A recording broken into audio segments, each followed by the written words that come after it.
What's up, YouTubers of the world? MegaGeek Mixer here to bring you guys my review on Daredevil Season 3. Now, this will be non-spoilery with the little tiny mild spoilers in there.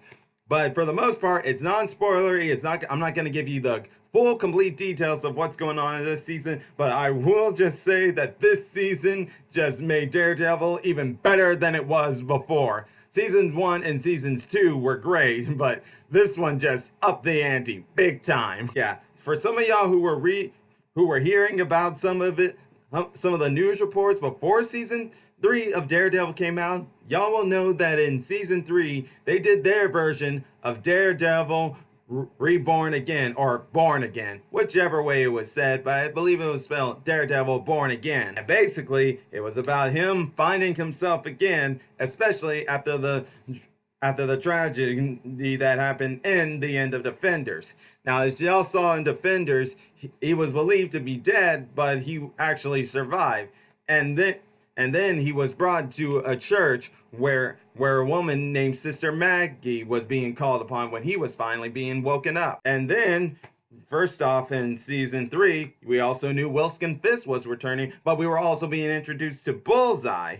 And it turns out that in this one, Bullseye not going to be having his assassin's outfit or anything. Instead, would be Daredevil, or B looked like as Daredevil. He would have the costume and everything, while Matt Murdock went back to his traditional one in Season 1. And this is pretty much the interesting thing about Season 3.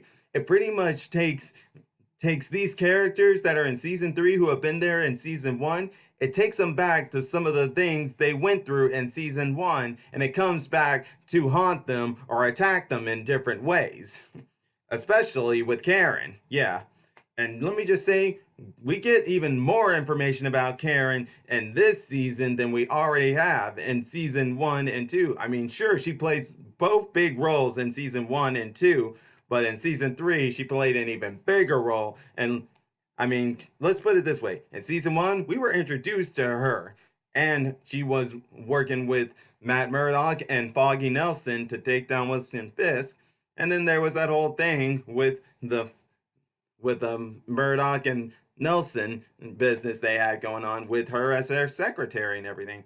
While in Season 2, she worked her way into becoming a reporter, the reporter that we came to know when Defenders came out. Yeah, in Season 2, she worked her way into a different role to where she started working for the newspaper where that guy Ben Urich, I believe that's his name. She was working with him to find out Fisk, but then unfortunately Fisk killed Ben, and in Season 2 she took over Ben's spot in the newspaper's reportings. But in Season 2, we're also introduced to more of her, which I said I'm not gonna spoil, but it's just, and you're gonna see her in more different lights and learn of some great sins of her past that come back to haunt her. While as with Foggy Nelson, man, does Foggy Nelson, let me just say that he really shows off how great of a lawyer he can be. So great, in fact, that it can make him go to great heights if he wanted to. And you guys will all see what I mean as you watch this season, because here's the thing, when Wilson Fisk gets out, and since Karen, Foggy, and Murdock all work together to take him down in the Season 1 episode, in Season 3, of course, they're all having a big part to play in and wanting to take him down good. Such as Daredevil. Like I said, this was about him being reborn again, because in Season 3, he was already showing, like, even at the end and everything, about what he has to do to finally stop Fisk. And he was just going crazy about it. What could he do since everything he didn't work out? But let's talk about what really made Season 3 all possible, and that's the villains. That's something Marvel has not been good at. They have not been good with their villains. As a matter of fact, there have only been a few movies where they had good villains. And this is going to be one of them, because Kingpin, he really showed that. I mean, in Season 1, he just had everybody under his radar in a couple of different ways, but in this one, this one, he just showed how far and beyond he can go with his corruption skills. It begins to make you see why he is called the Kingpin. And man, I am telling you, I was just like, he is, let's just put it this way. He is the greatest crime lord boss I have ever seen in any of these DC or Marvel TV superhero shows. He just takes the #1 spot without a doubt. Because he took his corruption even further than what it was in season 1. He took it all the way up, man. Seriously. It's just like nothing could stop this guy. It made me be like, damn. And to the point where I was actually saying, that's it, I give up. I can't trust anyone. Anyone that Matt Murdock or Karen Page or Foggy Nelson will go to, don't trust them. They cannot trust any one of them. And then we were also introduced to Bullseye, whose name is Dex. I'm pretty sure that's his name in the comics too, but I'm not quite sure. But the way we were introduced to him and learning about his background and everything, and how Kingpin was able to decipher that and manipulate him to come into his side, man, I'm telling you, man, this is why Kingpin is such a great character. His whole setup, how he's able to process things without even being there, because that's how exactly what he did with Bullseye. He didn't even need to be there to figure out his childhood, his growing up, what his psychological mind is like. And that's how he was able to win him over to his side without hesitation, man. But I'll tell you what really sold it at the end. Now, this is going to be a bit of a mild spoiler because I'm about to talk about the ending here, but it's not going to really contain detail-wise. I'm just going to say straight up, the final confrontation between Daredevil and Kingpin, the acting between those two, solid, man. Super and completely solid. Best performances I have seen and I don't know when.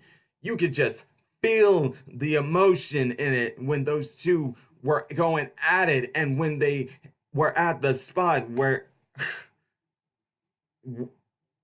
I'm sorry guys, I'm just telling you, the acting in that last scene between those two at the end of season 3 just made me cry. Beautiful performance by both of these guys that I could not believe we can get more of this. And I really want us to get more of this. I'm even saying it right now. Try to get Wilson Fisk to go into the Spider-Man TV series. I would love to see this guy in there. It would be phenomenal, very phenomenal to see him in Spider-Man 2 or 3 of the Marvel film trilogies, and see what he can really do. Him and Tom Holland, I bet they could perform amazing scenes together. Man. But that's pretty much it and everything. Now, I'll just let you know straight up. One more thing I forgot to mention is you're also going to be introduced to Daredevil's mother. Yeah, you're going to find out where has his mother been. For those of you who don't know much about Daredevil and only know about his dad, you're going to learn of who his mother is and why she was never in his life and everything. And when you find out, some of y'all are probably going to be shocked. Some of y'all may not be shocked because some of y'all might start probably figuring it out before it's revealed. But that's it. That's all I have for today. And just so you know, I just did this video right after coming out of Pokemon Go Community Day. Yeah, I just came back from Pokemon Community Day doing the whole Beldum event thing and helping out my folks at the church. But now I'm here, and I made this video Sunday, but I published it out Monday. And I would like to know your guys' thoughts on Season 3 if you've already seen it. And if you have, just leave them in the comment section down below. And if you guys like my videos and anything I say, all you gotta do is click the subscribe button, click the bell icon to be notified of when I make more videos. Because I love to do some of these videos that review anything MegaGeek related, leading from anything geek related. And as always, MegaGeek Mixer has fun doing this, just as you guys have fun watching it. and I'll be seeing y'all again later. Bye!